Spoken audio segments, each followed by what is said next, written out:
네, 지금 많은 분들께서 19금, 29금 이야기들 나오고 있고 이제 뭐 단추 하나 풀고 시작할까요, 진짜? 내일 일단 26금이죠. 내일 26금. 네, 내일은 확실히 26금으로 가는 거죠. 알겠습니다. 25살 이하는 들어오시면 안 됩니다. 네. 저희 첫 번째 시간 가도록 하겠습니다. 미래에셋증권 정선희 매니저님 모시도록 하겠습니다. 안녕하세요. 안녕하십니까. 예. 네. 반갑습니다, 부장님. 이게 아쉬운 소식이 있더라고요. 우리 박사님 이번 주가 마지막이라고. 예. 아니 저는 이제 또 다른 모습으로 또 뵐 수 있기 때문에 마지막 배웅을 해드리도록 하겠습니다. 고맙습니다. 네. 부장 감사님도 다음 주부터 나오시는 날짜가 변경되는 건가요? 네, 저도 이제 나오긴 하는데 이제 월요일로 고정이 돼서 이제 나오게 될 것 같고요. 월요일이 남자. 네네. 저는 이제 두 번 다시 만날 일이 없군요. 아니요, 만납니다. 왜냐하면 목요일에도 잠깐씩 나오기 때문에. 목요일도 나오나요? 네. 다행입니다. 저는 이제 월요일만 기억해 주시면 될 것 같습니다. 예, 알겠습니다. 월요일 남자 가도록 하겠습니다. 저희 중국부터 먼저 가볼까요? 예. 오늘 상해 0.9% 상승했고요. 심천이 0.2% 하락. 특히 이제 항생 지수가 3.6% 상승 마감했습니다. 오전장이 열리지 못했습니다. 태풍 때문에. 근데 만약에 안 열렸으면 굉장히 아쉬울 뻔한 이제 하루였던 것 같고요. 예. 네, 올랐던 이유는 전일 이제 리커창 총리가 지시한 구체은행 대출한도 8천억 위안 이상 이제 확대 규모가 시장 예상을 상회를 했기 때문에 부양에 대한 기대감이 좀 올랐습니다. 일단 이제 부동산이 좋지 않았죠. 그로 인해서 이제 지방 재정이 좀 최근에 좋지 않았는데 이로 인해서 좀 순통이 좀 튀지 않겠냐. 그리고 일단 인프라 투자가 선행적으로 많이 있다 보면 이제 경기 부양에 대한 이런 자신감들이 좀 일부 있었던 것 같고요. 상품 가격 강세로 인해서 상품 관련주들도 굉장히 좋았다. 그래서 해운, 조선 가스, 석탄, 시멘트 전반적으로 아웃퍼폼이 있었고 특히 이제 전력 발전 기업이 2천억 위안 규모의 채권 발행 등 일부 이제 호재들이 있었습니다. 그래서 외국인들 수급 사항이 간만에 좀 좋았다 이렇게 보이고요. 사실 이제 오늘 이제 홍콩 시장이 열렸어야만 한 또 이유가 이제 어제 ADR 종목들이 굉장히 좋았습니다. 미국 시장에서. 그래서 이제 어제 진둔닷컴도 3.9% 정도. 그러니까 이제 실적 개선 이유가 좀 있었고 알리바바나 일부 이제 종목들도 마찬가지로 바이두도 실적 개선 가능성이 부각이 되면서 어제 미국 시장에서도 이제 급등세였거든요. 핀듀디오 같은 경우도 이제 미국 진출 가능성, 미국 진출 부분 때문에 좀 많이 올랐었고 특히 니오 같은 경우 유럽 진출 부분들이 다들 진출하느라고 난리 났네요. 그래서 지난번에 이제 중국 로컬 전기차 업체들이 해외 진출 관련돼서 이제 말씀드렸는데 거의 이제 그런 부분들이 시작점인 것 같아요. 워낙 가성비가 좋고 사실 이제 옵션으로 승부하는 얘기도 있긴 하지만 그래도 제가 보는 상황 내에서 가성비는 굉장히 좋은 것 같고요. 근데 ADR 하면 최근에 많은 분들이 좀 겁내잖아요. 하도 중국이 이랬다 저랬다니까 어떻게 봐야 될까요, 저희가 ADR? 저는 이제 일부 업종에 대해서는 좀 부정적인데 사실 이제 어제도 어제까지 좀 우려가 됐던 거는 반사드 보호법. 그러니까 이제 지난번 출연 때 제가 말씀드린 설계용 EDA도 지금 미국이 80% 이상 점유하고 있는 이 부분들을 강제적으로 이제 수출을 못하게 되면 반도체 생태계가 안 되는데 중요한 건 상무부가 국가 안보 등을 이유로 7개 기업에 대해서 또 수출 제한하는 내용을 좀 발표를 했거든요. 그러면 아직 규제 요인이 끝나지 않았다. 그러니까 사실 화웨이 제스처는 이제 미중 관세 인하가 8월달에 있었다면 말씀하신 ADR 종목에 대한 불안감을 가질 필요가 없었던 상황이고 오히려 급등을 논할 수 있는 상황이었는데 지금의 상황은 좀 불안하다. 그래서 이제 위안화 약세에 따른 이제 어제까지 이제 국내 증시도 이제 크게 좀 좋지 않았던 상황이었는데 오늘 이제 올랐고 오늘 중국 증시가 상승했던 내용들은 이제 사실 며칠 전에 이제 나왔던 내용이 JP모건에서 중국에 대한 긍정적인 전망 발표를 했습니다. 중국 통화 공급이 증가하고 있고 시용 또한 개선되고 있다. 3분기에 인프라 투자, 앞서 말씀드린 인프라 투자죠. 이런 부분들 부양책이 가속화될 수 있고 세금 환급 정책이나 이제 전에 말씀드린 LPR 금리 인하가 22일날 또 있었죠.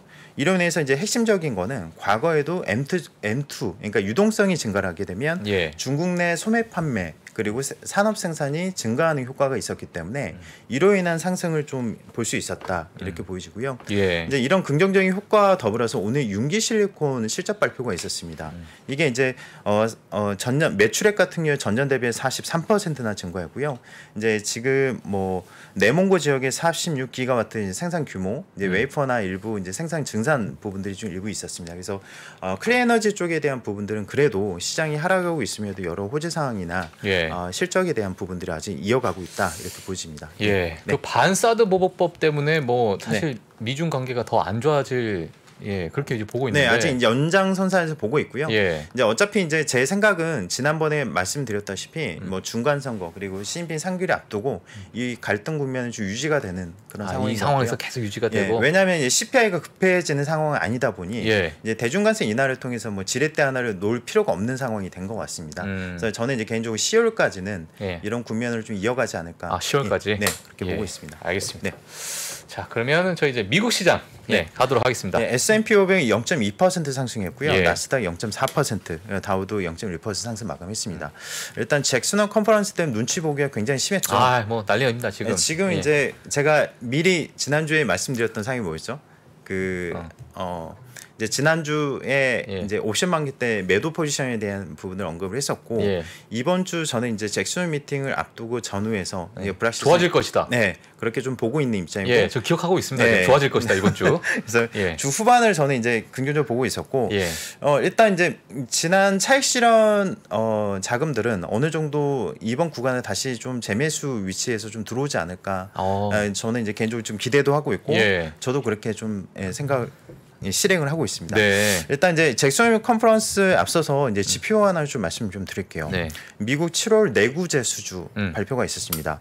전월과 동일하게 나왔어요. 그러니까 보합으로 나왔는데 네. 예상을 하회를 했습니다.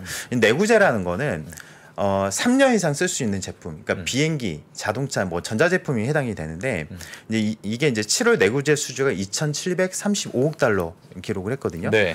이제 이게 이제 예상치는 1% 상승이었습니다. 근데 이게 이제 금리 인상, 인플레이션 영향으로 업체들이 좀 직격탄이 있었고 기업들이 투자를 줄여 나가면서 앞으로 몇 달간 둔화될 가능성이 높지 않을까. 이런 부분들이 좀 악영향이 있었고요. 7월 잠정주택 판매 지수가 있었습니다. 이게 이제 계약까지는 체결이 됐는데 실제 매매 체결이 되진 않은 거예요. 그러니까 이제 매매까지 완료가 안 된 거죠. 거래까지는. 근데 이게 주택시장 내부 기운이 있었던 게 7월 잠정 주택 판매 지수가 전월보다 1% 하락한 89를 기록을 했습니다. 이게 네. 이제 어느 정도냐면 이번 하락폭이 11년 만에 가장 큰 수준이거든요. 11년 만에요? 예. 그러니까 가격 자체도 0.7% 정도 하락을 했습니다. 그러니까 예. 이제 7월 주택 가격이 이제 하락을 했고 이 부분이 가장 큰 폭이었다. 그래서 이제 이거는 이제 모기지 금리 이제 잠정 주택 판매 지수는 모기지 금리가 소폭 하락해서 이제 이것까지는 크진 않았는데 중요한 건 예전에 제가 미래 선행 지표를 한번 말씀드린 적 있죠. 펜딩 세일즈. 이게 2개월 연속 하락을 해서 하락했죠. 네. 1% 정도 떨어졌거든요. 근데 이게 이제 미리 알 수 있는 게 6주에서 10주, 그러니까 2달 이후에 그런 그 거래 건수를 알 수가 있는 건데 예. 이게 미리 하락을 했었던 거고 이번 그 주택 지표들이 하락했던 부분들도 이미 이제 알 수 있었던 그런 상황이었습니다. 예. 이러해서 지표가 좀 안 좋게 진행이 돼서 3분기 경제 성장률 GDP 나오가 1.6%에서 1.4%에서 소폭 둔화가 됐고요. 예. 제일 중요한 건 오늘 이제 독일의 경제 성장률 2분기 경제 성장률과 7월 그러니까 22 통화정책회의 의사록 발표가 있거든요. 근데 이제 이게 22 통화정책회의가 이제 9월 8일에 있습니다. 여기에 따라서 멘트들을 확인해 볼 필요가 있고 네. 저는 개인적으로 이제 만약에 좀 더 긴축적인 혹은 이제 금리 이제 물가에 따라서 만약에 금리 인상에 대한 스탠스를 보여준다면 달러 강세가 이 구간에서 좀 멈추지 않을까 그렇게 좀 보고 있고요. 예. 미국에서는 2분기 경제 성장률 두 번째가 잠정치가 나올 예정입니다. 그래서 일단은 이게 그 이전에 첫 번째 소포체 발표치들보다는 소비 재고 부분이 개선됐을 가능성이 높거든요. 네. 그렇기 때문에 만약에 소비 부분이 지전 대비 크게 개선된다면 고용과 함께 미국 경기에 대한 자신감을 가질 수 있다. 그러면 앞으로 뭐 FMC나 잭슨 미팅 뭐 여러 이벤트들이 지금 진행하는 시점에서 좀 긍정적인 효과가 있지 않을까. 그래서 좀 오늘 개선이 된다는 얘기네요. 네, 잠정치에서. 그렇죠. 예. 예. 아무래도 이제 이 부담 이제 최근에 경기에 대한 부담이 가장 중요하기 때문에 예. 경기에 대한 판단이 지금 시장을 이끌고 있거든요. 근데 이 부분이 가장 또 중요하다 그 부분입니다. 예, 알겠습니다. 그다음에 저희가 제가 이걸 또 제가 블룸버그 방송에서 봤던 내용인데 네네. 학자금 대출. 네네. 예, 이거 네. 말이 많더라고요. 또 미국에서. 예. 그래서 이게 바이든이 이제 어떻게 보면 중간 선거를 앞두고 이제 어떻게 보면은 카드를 하나 내민 건데 1조 7천억 달러, 2천조죠. 이게 이제 규모에 다른 학자금 대출에 대해 연장을 했습니다. 그러네요. 이전에 실행이 됐던 게 8월에 만기였는데 이제 연말까지 이제 연장이 된 거죠. 예. 예. 그래서 이게 4,500만 명에 해당이 되고요. 야. 예, 연간 소득 12만 5천 달러. 이게 이제 부부 합산도 가능하더라고요. 3억 한 7천 정도가 되는데 이게 1만 달러 대출금 탕감을 발표를 했고요. 예. 이제 저소득층에게는 이제 2만 달러 탕감을 좀 해주는 사항입니다. 아니 이게 근데 사실 이제 네. 중간 선거 앞두고 네. 예, 이렇게 뭐 이거 어떻게 봐야 될까요? 이게 뭐 왜 그러냐면 정치적으로 봐야 되는 건지. 실업률의 차이가 있는데 이조차도 빈부격차가 있습니다. 뭐냐면 대졸자의 실업률이 5% 정도 되거든요. 예. 근데 이제 대졸자는 2% 예. 그리고 고졸자의 실업률이 5%예요. 예. 그러면 상대적으로 고졸자가 취업을 못해서 이제 대출에 대한 부담을 더 느낄 수밖에 없는 거잖아요. 그러니까 저소득층이나 예. 그렇기 때문에 만약에 이걸 탕감을 해주면 실질적으로 좀 더 저소득층 그리고 더 많은 사람들에게 혜택이 가기 때문에 예. 바이든 입장에서 중간 선거를 앞두고 선거 전략으로 이 부분을 좀 노린 게 아닌가 좀 생각을 하고 있고요. 예. 이로 인해서 생각해 볼 수 있는 거는 온라인 금융에서 소파이 같은 경우도 마찬가지 4.5%. 예. 오랜만에 소파에. 아 정말 오래간만에 잊혀진 종목이 됐는데 제가 까먹을 뻔했습니다. 예. 제가 들고 있는 예. 종목을. 소파에는 이제 학자금 대출 비중이 비즈니스에서 60% 정도 예. 해당이 되거든요. 그래서 이 부분에 따라서 가장 어제 움직임이 좋았다. 그동안 이제 불확실성에 따라서 변동성이 확대됐었는데 이제 이 학자금 대출 이슈가 어제 부양책에서는 가장 큰 이슈였는데 예. 중요한 건 부작용은 있습니다. 이제 경기 소비 진작은 되겠지만 인플레이션이 상승할 수 있다. 이렇게 그렇죠. 좀 평가를 하고 있고요. 예. 일단 어제 시장에서 달러 강세폭을 줄이고 10년물 국채 금리 올렸던, 그러니까 아까 말씀드렸던 이제 물가 상승에 대한 부분들이 이제 연결이 돼서 생각을 해볼 수 있었고 이로 인해서 5년물 기대 인플레이션도 같이 올라갈 수밖에 없는 거죠. 그러니까 이게 이제 10년물 금리가 이제 연간 상관관계가 있기 때문에 네. 같은 같은 방향성을 움직이기 때문에 사실 이제 지난 2달 이전에 기대 인플레이션이 상승하면서 급락이 있었고 그렇죠. 오히려 하락을 하면서 상승이 있었죠. 예. 이제 이런 부분들이 좀 연결돼서 좀 같이 진행되고 있으면 한번 좀 살펴볼 필요가 기대 인플레이션이 앞으로 뭐 약간의 뭐 방향성이 좀 올라간다. 네. 저희가 약간 그 시장에서 좀 어떻게 해야 될까요? 좀 우려를 해야 되고 뭐 현금 비중을 늘리든지 뭐 그렇게 네. 해야 될까요? 어떻게 해야 될까요? 저는 이제 개인적으로 좀 더 낮아진다고 보고 있어서 인플레이션 걱정하지 않아도 된다. 예. 왜냐하면 어제도 웰스파고에서 연말 인플레이션이 7.7% 정도 예상을 했거든요. 그래서 이전보다는 좀 슬로우해질 거라고 보고 있고 예. 유가에 대해서는 좀 이따 좀 말씀드릴 건데 네네. 뭐 물가는 아직은 최근에 이제 원자재 시장이 급락함과 동시에 일부 반발 효과 때문에 많이 뭐 감산 부분들, 사우디 쪽 감산 부분들이나 다른 부분들이 작용하고 있지만 CPI가 급격하게 올라가는 흐름은 좀 힘들지 않을까 생각은 하고 있습니다. 네.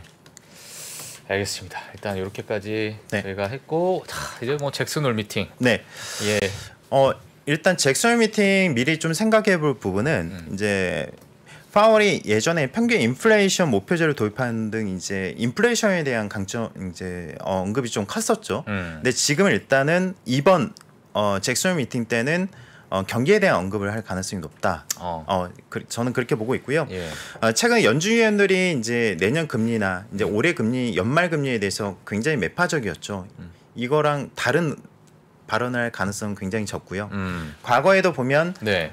이전 직전 FOMC에서 발언과 그런 스탠스에서 크게 바뀌지 않았습니다. 네네. 그래서 일단 우리가 우려하는 수준의 큰 이벤트는 있기 힘들지 않을까 보여지고 있고요. 예. 그래서 제가 이제 예전 과거 사례를 보면 2011년도 같은 경우는 이제 유럽 재정 위기 때문에 좋지 않았죠.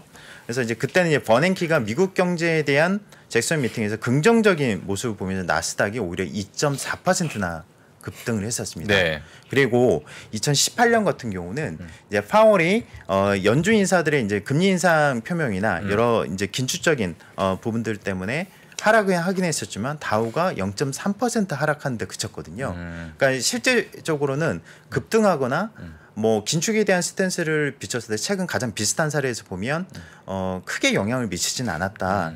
하지만 2016년 앨런 때로 보면 매파적인 발언을 했음에도 불구하고 굉장히 상승률도 괜찮았다. 그러니까 작년도 그렇고 재작년도 제 기억에는 잭슨홀 미팅에 대해서 그렇게 크게 관심이 없었는데 솔직하게. 근데 요즘에는 그냥 뭐만 미팅만 있으면 다들 너무 이제 매크로적으로 시장을 보니까 예 지금 뭐 난리가 난 것 같아요. 그리고 이제 이제 이번을 그나마 이제 경감을 시켰던 이유는 앞서 제가 왜 인플레이션을 이제 낮게 보고 있냐면 이제 가솔린과 중고차 가격 그리고 임대료도 이제 하락 전환을 했죠. 이제 반영이 됐는데 제가 지난 시간에 말씀드렸던 게 유가의 하락 부분이 이번 그 물가 하락 부분에 작용을 했다면 이제 중고차 등 이제 서비스 물가가 좀 내려가면서 이제 일부 작용을 할 거다 네. 이렇게 봤고 일단 그 앞서 말씀드린 대로 높은 인플레이션보다는 경기에 대한 파월의 자신감을 표명이 오히려 불확실성 해소를 좀 주가 급등을 좀 이끌지 않을까 그걸 좀 기대하고 있고요. 네. 오히려 저는 잭슨 미팅보다는 9월 달에 있는 그러니까 9월 1일부터 QT가 이제 시작이 되죠. 그러니까 QT가 그렇죠. 양적 기준이 가속화됩니다. 예. 이제 월간 한도를 475억 달러에서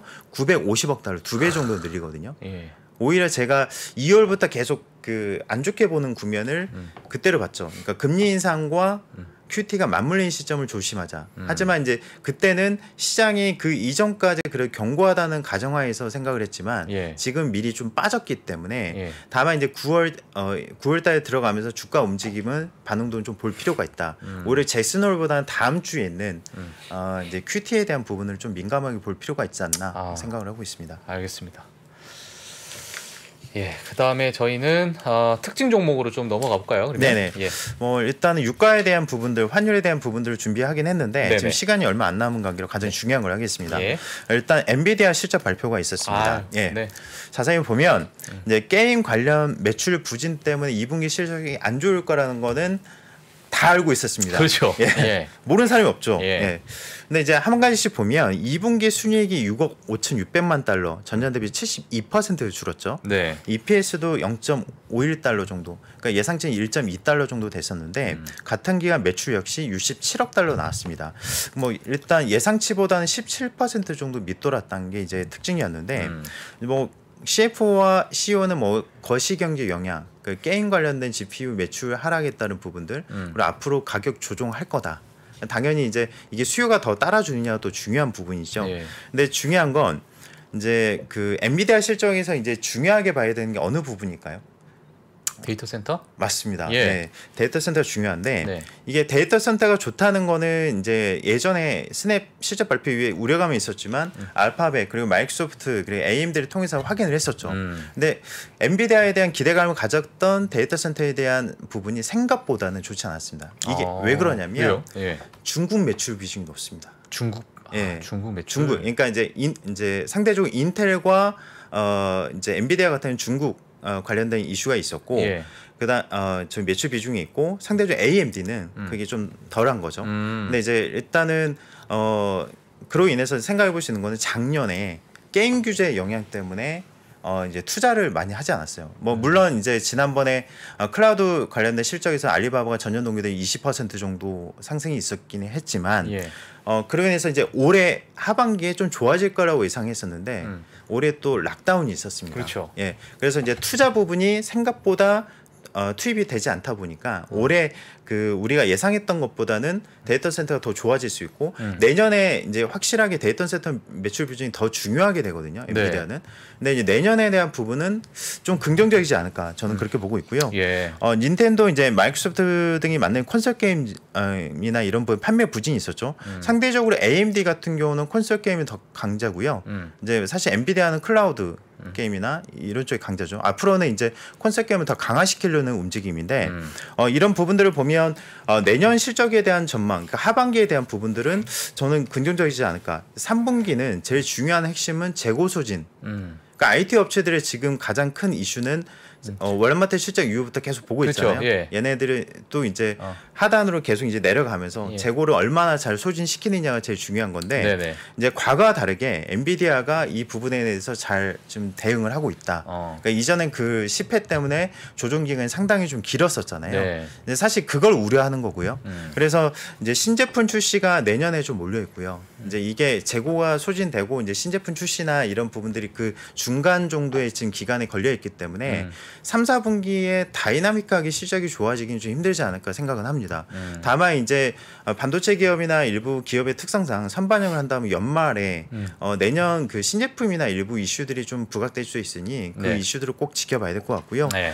데이터 센터 부분은 향후의 성장 전망에서 가장 중요하다. 근데 이제 의미 있었던 건 이제 자동차 부분인데 이게 이제 매출 부분에서 2%밖에 담당하지는 않지만 가장 그 담당이 적은 분야 가장 실적은 좋았습니다. 지금 현재 예, 분기 성장이 가장 뛰어났고요. 네네. 그래서 일단은 그 지금 이미 엔비디아의 가이던스에 주목했었는데 네.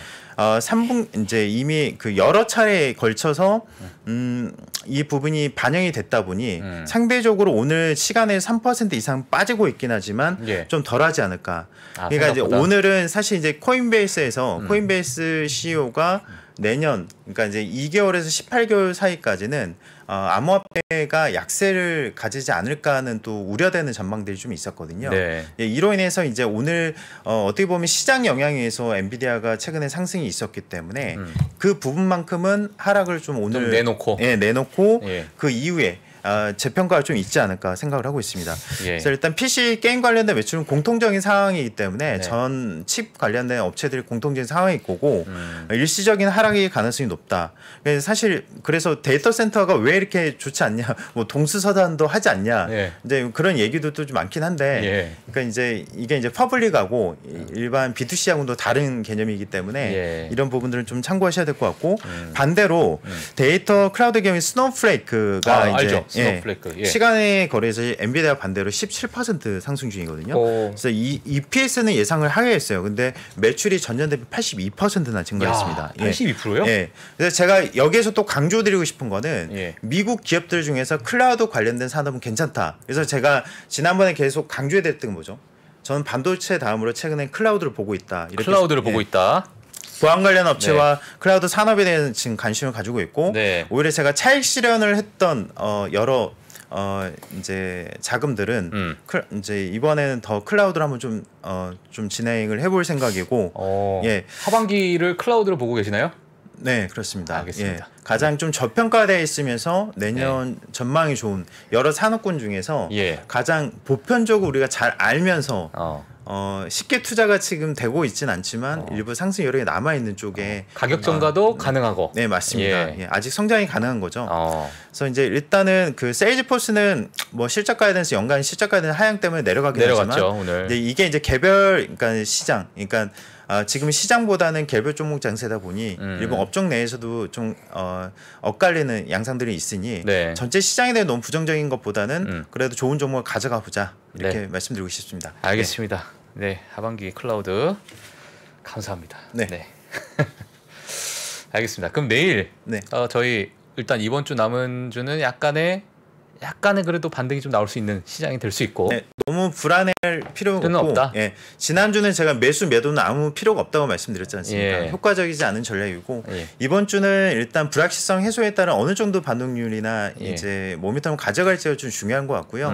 오히려 이제 다음 주 이벤트에서 QT를 한번 볼 필요가 있다. QT. 예, 찌는 이제 QT다. 다음 주다. 다음 주다. 그리고 지금은 일단 너무 불안한 것보다 시장을 일단 관망하면서 관망하자. 반등에 대한 그 강도를 좀 보자. 이렇게 말씀드리고 싶습니다. 알겠습니다. 내일 어떤 또 신호가 나오면 또 정선임 매니저님께서 또 취조하듯이 그렇게 또 저희한테 얘기해 주시면 좋을 것 같습니다. 네, 목요일 저희 또 시황 알려주신 미래에셋증권 정선임 매니저님 너무 감사합니다. 네, 감사합니다. 내일 뵙겠습니다. 내일 뵙겠습니다. 내일 뵙겠습니다. 네, 저희 정우선임님과 같이 시황 또 리뷰해봤고요. 오늘 2부에는 또 반가운 손님입니다. 저 좀 최근에 매크로 관련 궁금한 거 있으면 이분 말씀만 그냥 믿고 갑니다. 맞아요. 네, 저희 어떻게 보면 매크로 멘토라고 할 수 있죠. 저희 잠시 광고 보고 와서 2부에는 정광우 전 매니저님 모시고 잭슨 리팅 깊게 한번 파보겠습니다. 길을 잘 하시는 분들, 이미 그 길을 알고 있는 분들은 내비게이션 진짜 잘 써요. 쫙 펼쳐본 다음에 탁 한 다음에 여기 새로 도로 난데 이런 식으로 가지 않아요? 드디어 3프로TV에서 오건영 부부장의 경제 강의가 출시됐습니다. 가끔씩 택시 운전기사님들이 가려고 그쪽 가지 마시고 일로 가시라고 이렇게 하지 않아요? 네, 그게 저는 포인트라고 봅니다. 저는 저 같은 사람들을 그렇게 쓰셔야 된다고 봐요. 이 사람이 하고 있는 로직, 그리고 이 사람들이 앞에 일어나는 이슈들에 대해서 정리해 주는 거 있죠. 그래서 이런 걸 통해서 제시해 주는 뷰 같은 것들, 이런 시나리오들, 이런 것들을 좀 보시는 게 되게 중요해요. 전문가들을 쓰시는 가장 좋은 방법은요, 그 사람이 주고 있는 뷰에 대해서 한번 같이 종합적으로 보시는 게 되게 중요해요. 그 사람들은 그 길에 대해서 가본 적이 있는 사람들이에요. 3프로TV 경제대학 오건영의 경제를 보는 눈 신규 출시 기념 8월 31일까지 얼리버드 특가로 만나보시죠. 지금 바로 영상 아래 댓글을 확인하십시오.